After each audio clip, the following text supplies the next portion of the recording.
so it says find the time the velocity is 0, determine the acceleration at t equals 5, and show the acceleration never equals 0. So basically we're looking at the first derivative to analyze velocity, and we need the second derivative to analyze acceleration. So really we're just differentiating this and analyzing the velocity distance, the displacement, the velocity, and acceleration. So first things first, I'm going to differentiate to the d. So d prime t is equal to my velocity function. Okay, when I differentiate this, I end up with 4 over 3. This becomes et squared plus 2 times 2t. Okay, we have to, since it's an embedded function, we need to apply the chain rule. And then I'm just going to clean this up so that it's a little bit easier to differentiate the next time. So 8 over 3 and 8 over 3 t times e t squared plus 2. So there's my velocity function. So find the time when the velocity is equal to 0. Okay, so I need to then solve this equation. So this is part 1. V of t equals 0. That means that 8 over 3 times t times e to the t squared plus 2. So the e function is never equal to 0. Okay, this is not equal to 0, so this has no zeros here. And since that factor produces no zeros, we must go to this factor here. So that's the only factor that will produce a 0 when t is equal to 0.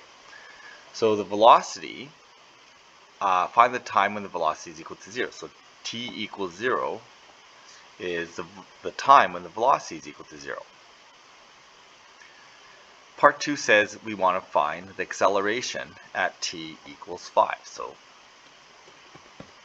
part 2 here, we need the derivative of velocity, which is our acceleration function.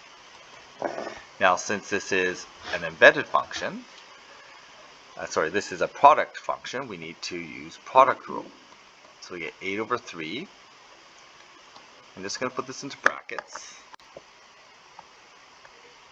E to the t squared plus 2 plus t times e to the t squared plus 2 times the chain rule 2t. Okay, so there's our acceleration function. Just going to clean that up a little bit, and we end up with 8 over 3, and we'll factor out that e to the t squared plus 2, so e to the t squared plus 2. This becomes 1 plus 2t squared. Okay, I think I did the math right on that. So there's our acceleration function. It says find the acceleration at t equals 5 seconds. So a of 5 then works out to be 8/3. This becomes e to the 27 times, this works out to be 51.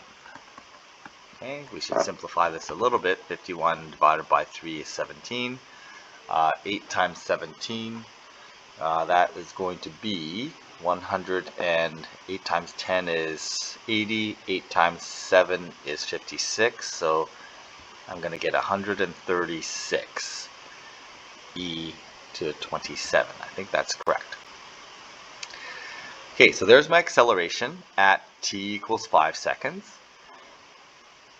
It says also to show that the acceleration is never equal to 0. Okay, so how do I show that the acceleration is never equal to 0? Well, when I look at the acceleration function here, it's 8 over 3 e to the t squared plus 2, 1 plus 2t squared. Okay, well, we know that this function is always greater than 0. And since this is 1 plus 2t squared, well, t squared is always going to give me a positive number.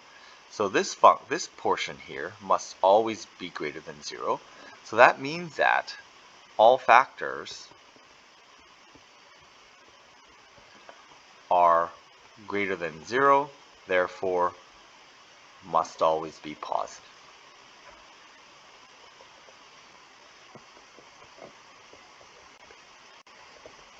Okay, so we can analyze it by looking at the different factors involved in the expression.